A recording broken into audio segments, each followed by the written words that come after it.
My name is Chelsea, I'm 18 and I'm from Broadstairs and I am a care leaver. I've been at college for 2 years now and I'm just weeks away from finishing my BTEC Level 3 in Media Studies. I didn't think I could do it at first, but I'd already established a relationship with Rachel Calvert, a key worker at the college, who I met at a summer school at Greenwich University. She gave me the motivation and the confidence that I needed to apply for college. My experience of college has been difficult and I know I wouldn't be here now if the help wasn't there for me. I started to live on my own during my second year and I found it increasingly difficult to juggle college life with independence.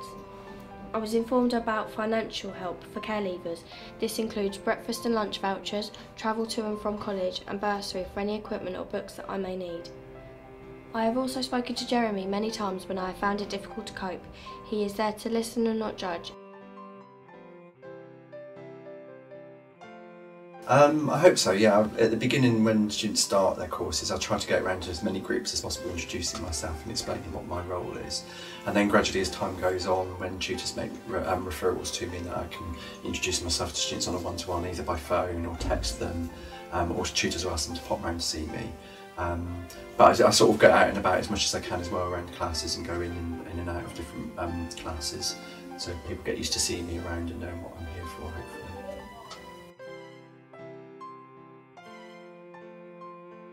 Mainly I'm a one-stop shop for referring students on to get advice. So it could be all sorts of reasons for financial help. We've got different resources that are available within the college, but then it's also referring people outside. It could be housing, it could be personal issues, support with their academic work if they're having trouble, keeping up with all their assignments and giving them advice, liaising with the tutors. So it's really coming to me and then finding out what the best solution is for them and then referring them on or helping them myself if I can do that. It varies completely. I might see a student once and then never see them again for the rest of the year because they're fine. Other students I see very regularly. Sometimes I see a student 3 or 4 times a day. If I've got a student that's got a particular issue and they're trying to deal with it, but they come back throughout the day, different points. Some students I see once a week quite regularly as well. It really varies. It's entirely up to the student really what they feel they need. You just make it up as you go along really, because you just don't know what the emergency will be, so it depends what you're presented with. We've got issues of safeguarding sometimes, which is where if we feel a student's at risk of hurting themselves or hurting somebody else, then we need to get other agencies involved, possibly the police, social services, things like that. Generally it's things that we can handle on site within the resources that are available in the library or with the teaching staff. So it's just drawing on whatever we need, resources we need, assessing how important the emergency is, whether it needs to be dealt with straight away or it can wait till after a class or something like that. You just never know what it is, so it's just thinking on your feet really. It comes from experience as well. The more that you deal with over time, you know what situations are and what help you can get to sort those out.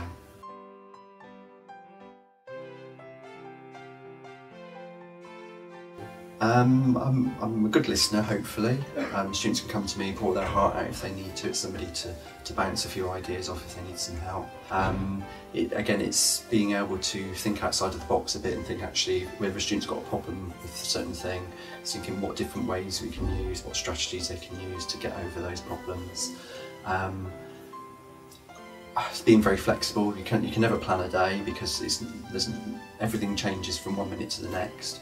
You never know what the requests are going to be put upon you that day. So it's really just being very adaptable, flexible, being approachable for students so they feel they can come and talk to you about any of the problems that they're having.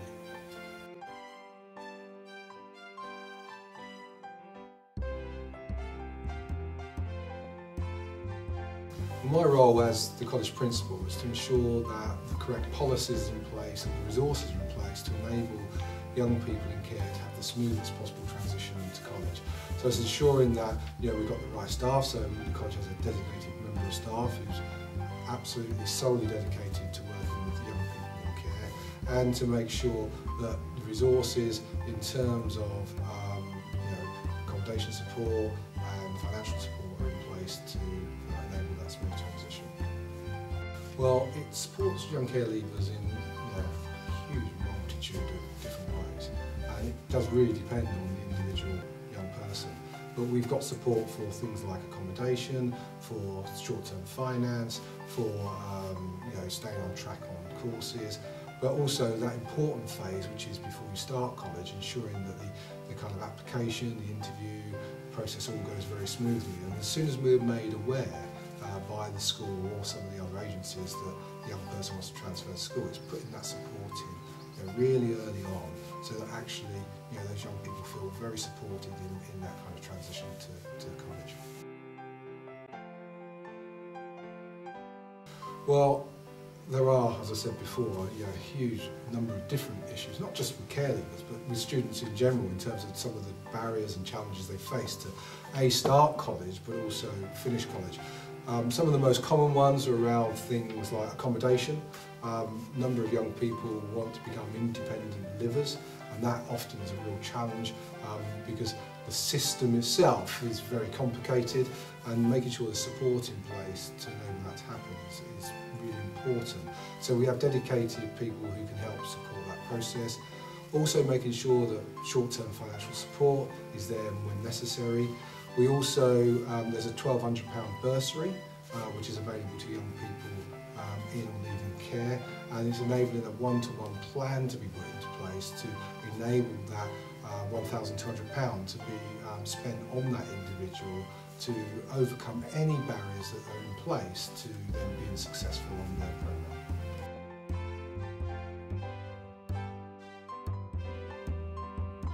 Well, the college I want to see transform into a college in the 21st century.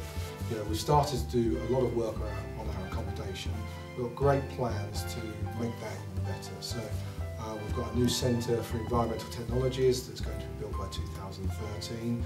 We're going to be planning for a new student centre. We're refurbishing our refectory, and the Open Learning Resource Centre is going to be transformed. And we're going to be refurbishing every single classroom in the college over the next 5 years.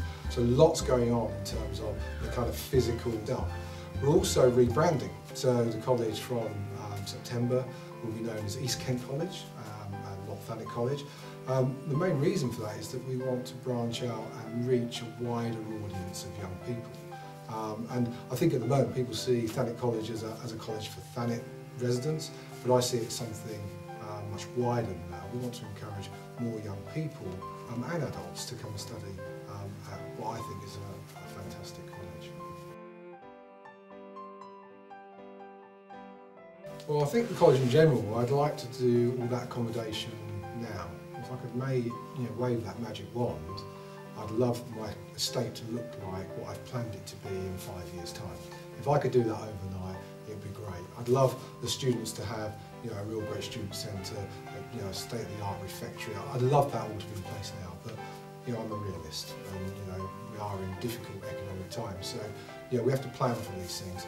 I'd also want the teaching and learning to be the best it possibly can. I want every single experience that a student has to be fantastic.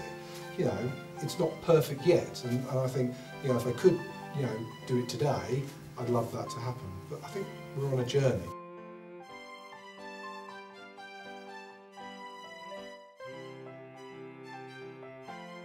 I'm the welfare advisor, and the main duties that I have are to make sure that students there's no financial barriers to learning. So if a student needs help with equipment, travel, books, childcare, if they have children, I'm there to make sure that that's all put in place so that they don't struggle while they're at college with money.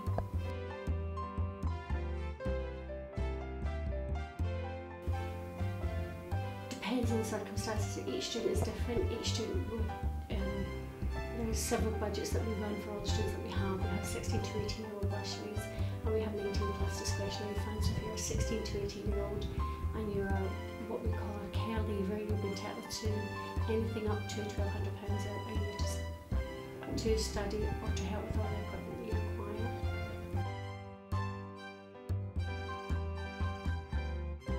It's from it's a government funding. It's come from the government. We are given directions on how to spend it, and as long as we follow those, we don't have any problems. So they will give us rules on what we must offer the students for it, and then we just follow those, and everything's fine.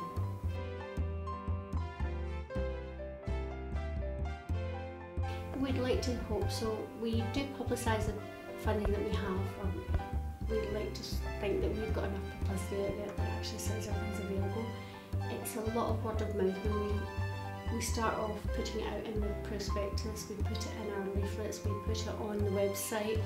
We do advertise it quite well, but again, it's whether or not these students we're still reaching the students and they're using those things, and they're looking on websites, they're actually coming in to see us. But a lot of it can be word of mouth as well, because if one student's getting it, we're pretty sure that they'll tell someone else. I came to college to carry on with media, as I had previously done the first diploma media course at Canterbury College. I haven't always found it easy, such as with work or maintaining and establishing relationships with people, a problem that I have had before. The help that is available for me wasn't always known to me before. However, I now receive a £100 timely bursary and a lunch on college days.